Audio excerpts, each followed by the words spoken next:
5 alasan kripto akan sangat berguna di masa depan.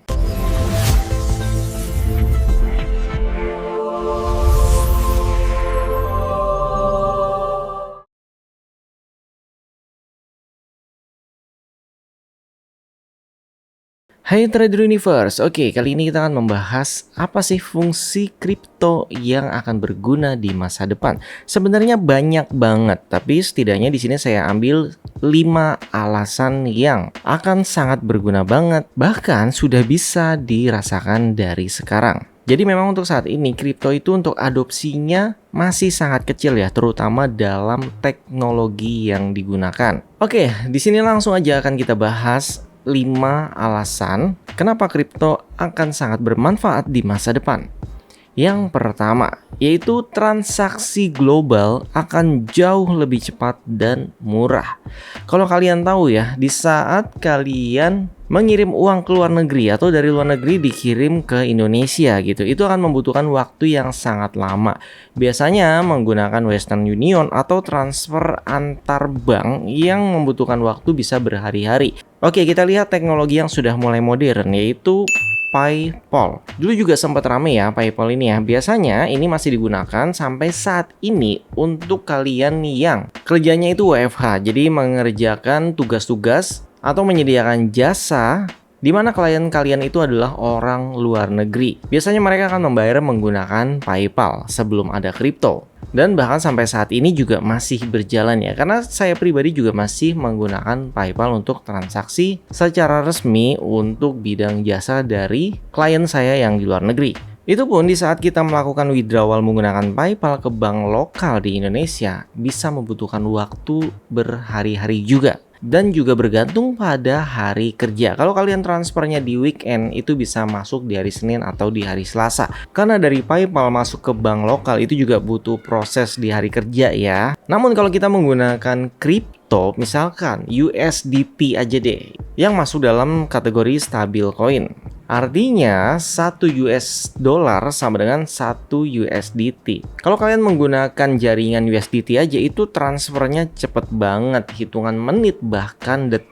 Jadi kalian nggak perlu lagi nunggu berhari-hari. Selain itu jaringan di kripto juga banyak banget ya. Ada Bitcoin, Ethereum, Solana, dan masih banyak lagi yang mempunyai jaringan lebih cepat lagi. Dan pastinya biayanya jauh lebih rendah dibandingkan transaksi lintas negara menggunakan rekening antar bank. Alasan nomor 2 yaitu transparansi dan keamanan blockchain. Ini sebenarnya menurut saya cocok banget sih kalau diterapkan di Konoha ya, apalagi di bagian pemerintah. Karena semua transaksi yang dilakukan di jaringan kripto itu akan tercatat di blockchain dan tidak akan bisa dirubah atau dimanipulasi. Jadi semuanya itu transparan. Makanya ini sangat cocok banget kalau diterapkan di sektor pemerintahan yang berhubungan dengan keuangan, misalnya seperti pajak gitu.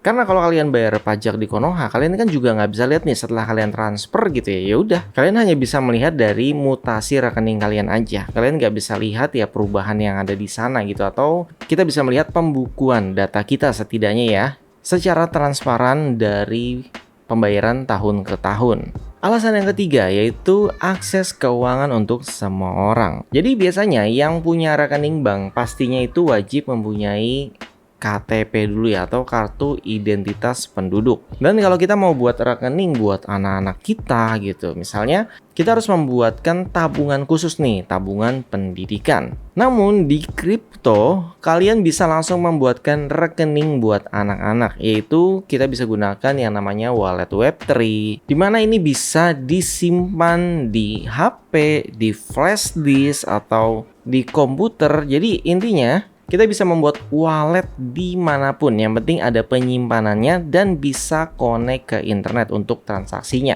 Kalau misalkan uangnya sudah dikirim, misalnya menggunakan nano wallet yang seperti flash disk ini, ya udah. Kalau misalkan kalian nggak mau transaksi, setelah selesai kirim ke nano walletnya, terus putusin koneksi internetnya, ya udah uangnya akan tetap aman di sana sampai kapanpun. Yang penting jangan hilang aja ya. Karena kalau flash disknya atau nano walletnya hilang atau HP kalian hilang, nah di sini kalian harus mengingat kode pressnya supaya bisa di recovery. Jadi kalian sudah bisa membuat tabungan anak misalnya ya untuk masa depan disimpan di wallet kripto tersebut. Dan kalian bisa ikuti juga program staking misalnya ya. Jadi selagi kalian mengumpulkan dana di sana, kalian bisa mengcompounding terus tuh dengan program staking. Atau bahkan kalau kalian sudah paham ya, kalian bisa menabung dalam bentuk misalnya Bitcoin atau PAXG. Karena kan tujuannya memang untuk jangka panjang yang bisa bertahun-tahun bahkan puluhan tahun ya. Mungkin dari sebelum kita punya anak gitu ya, kita sudah siapkan. Jadi kita planning jangka panjang, di saat sudah ada anaknya dan sudah besar mulai sekolah, baru kita buka lagi akunnya. Jadi intinya ini nggak cuma buat anak-anak atau siapapun ya, intinya semua orang bisa mempunyai wallet kripto. Yang pasti dari semua kalangan, dari atas sampai bawah. Alasan keempat yaitu ekosistem digital dan hiburan. Ini juga sudah berlangsung sejak lama ya.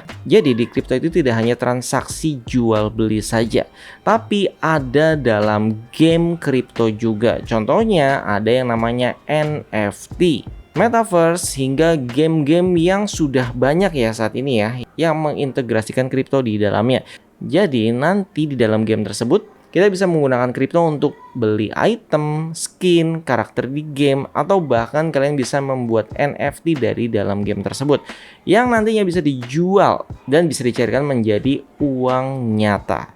Alasan kelima, perlindungan dari inflasi dan bisa menjadi investasi baru. Contohnya ya, Bitcoin ini kan sering disebut emas digital. Kalau kalian hanya menabung dalam bentuk rupiah di rekening kalian, setiap tahunnya nilainya akan terus berkurang. Apalagi kalau kalian lihat chart di sini ya, USD/IDR itu aja trennya naik. Artinya rupiah selalu melemah dari tahun ke tahun terhadap dolar. Setidaknya kalian bisa mengamankan, misalkan tabungan kalian yang rupiah menjadi tabungannya kripto dalam bentuk USDT, jadi dalam bentuk dolar.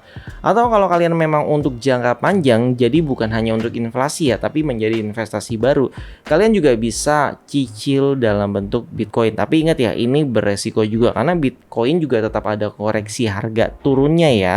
Kalau kalian belinya di pucuk ya, otomatis di saat Bitcoinnya turun, nilai aset kalian juga akan turun nantinya. Jadi setidaknya kalian bisa belajar melindungi nilai rupiah kalian dari inflasi dulu, misalkan ke koin stabil atau ke PAXG yang memang harganya berbanding satu dengan emas. Bedanya di sini kalian tidak perlu beli sertifikat karena kita belinya di spot. Jadi kalian bisa jual kapanpun. Di saat butuh duit kalian langsung jual. Nggak perlu jual secara offline datang ke toko. Jadi kalian bisa jual kapanpun dimanapun, cair langsung ke rekening bank kalian. Oke, mungkin kalian punya alasan lain yang penting juga tapi belum dibahas di video ini. Silahkan tuliskan di kolom komentar ya. Jangan lupa support kami dengan cara like, subscribe, komen, dan share. Terima kasih.